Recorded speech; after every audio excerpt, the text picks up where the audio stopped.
pesci mezzo a pesce. Bravo.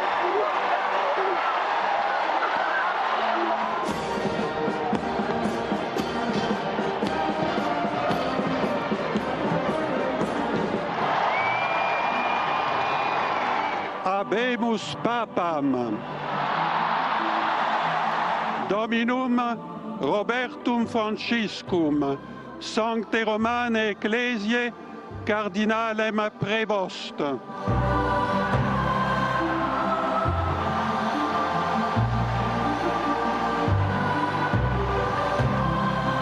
La pace sia con tutti voi.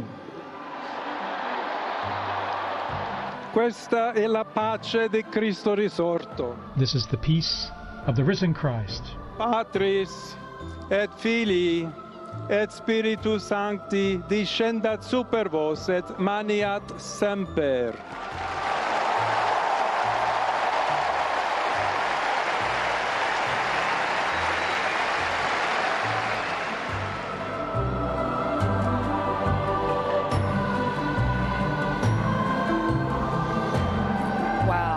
Sort of gives me chills watching that again. It does. We join you this afternoon on a momentous day for the world, the United States, and for us here in Chicago. The newly elevated Pope Leo XIV becomes the first American Pope, and he is from Chicago. Welcome to the special Chicago coverage of this new Chicago Pope.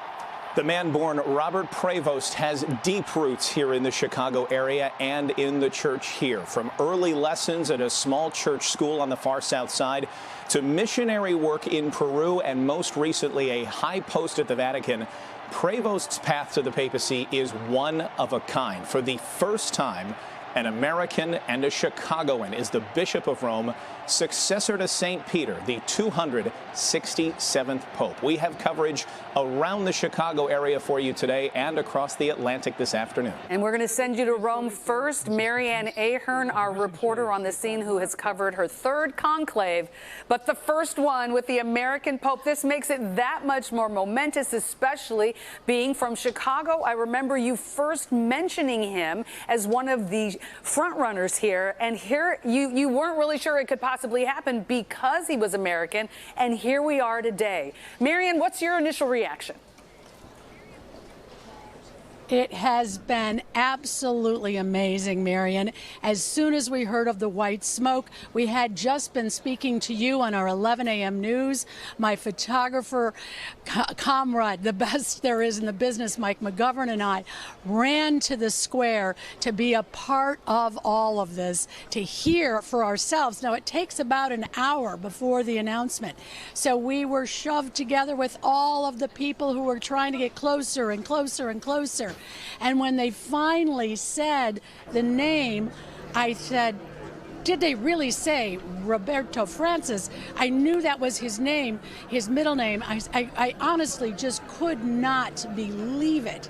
And someone next to us said, it's an American, he's from Chicago.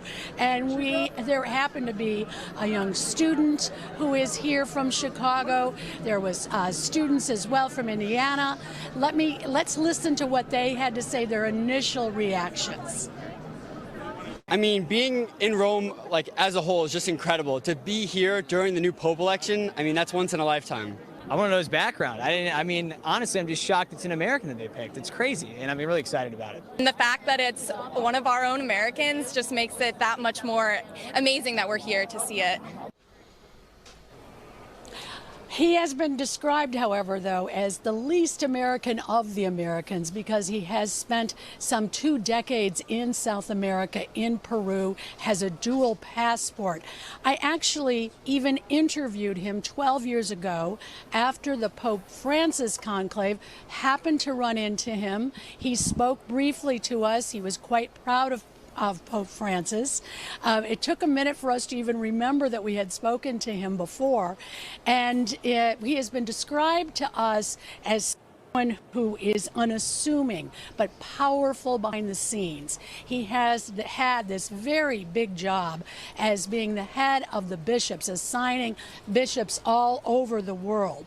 So that takes quite a skill, and his language skills of some 3 or 4 different languages.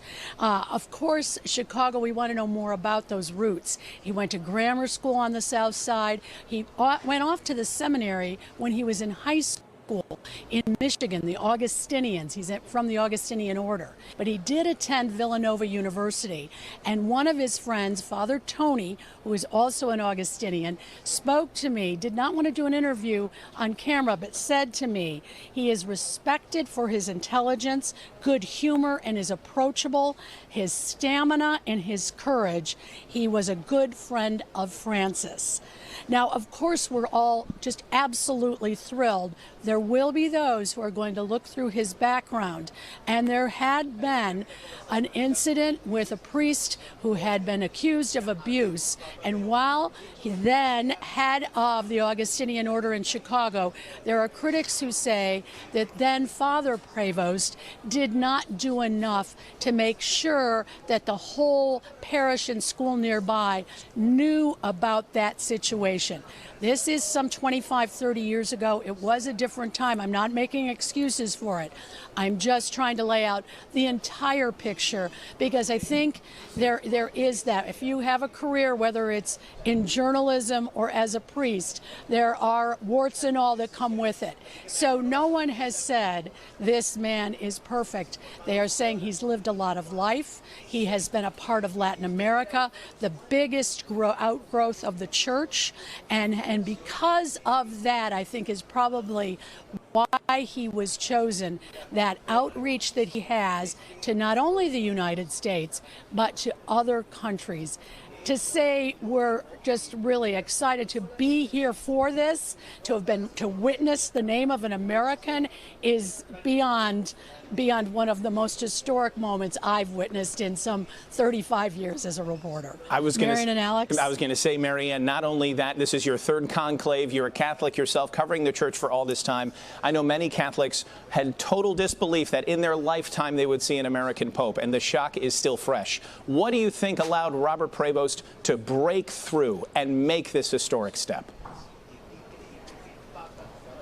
There might have been, we had spoken with Bishop Barron just yesterday. Bishop Barron has a huge digital following. Robert Barron has Word on Fire. Many know who he is. And he said there could be someone who comes through the middle.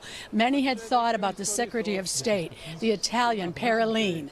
Others thought about Luis Tagle from the Philippines. And so perhaps he said perhaps someone like Prevost would be the surprise compromise that wasn't necessarily on everyone's radar, but enough that we kept some notes about him.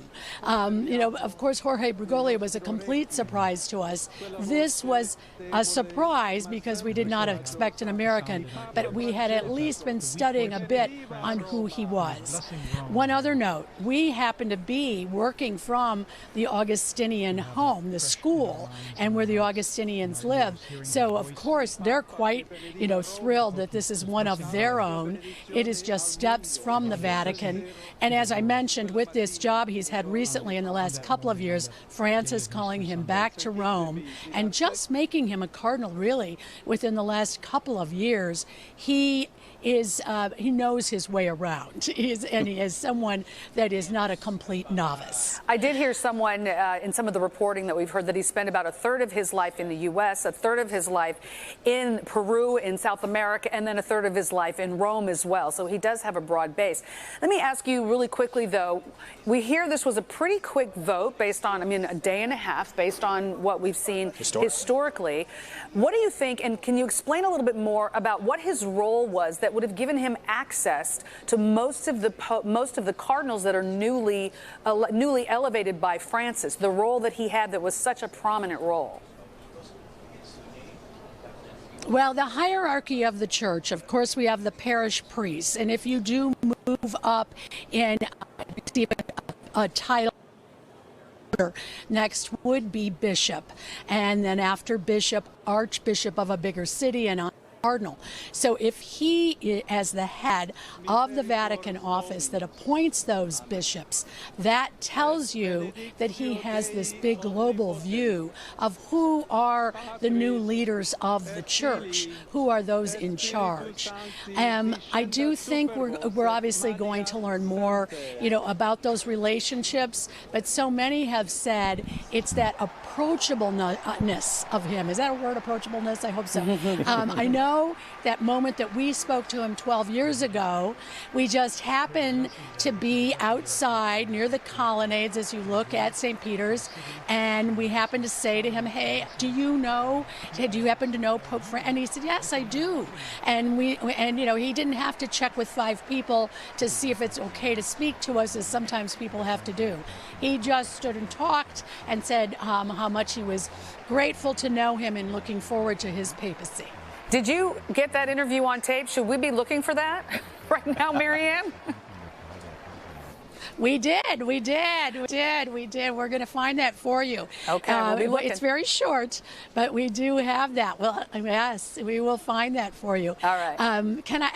I hope you understand or hear my enthusiasm of what it was like in that square.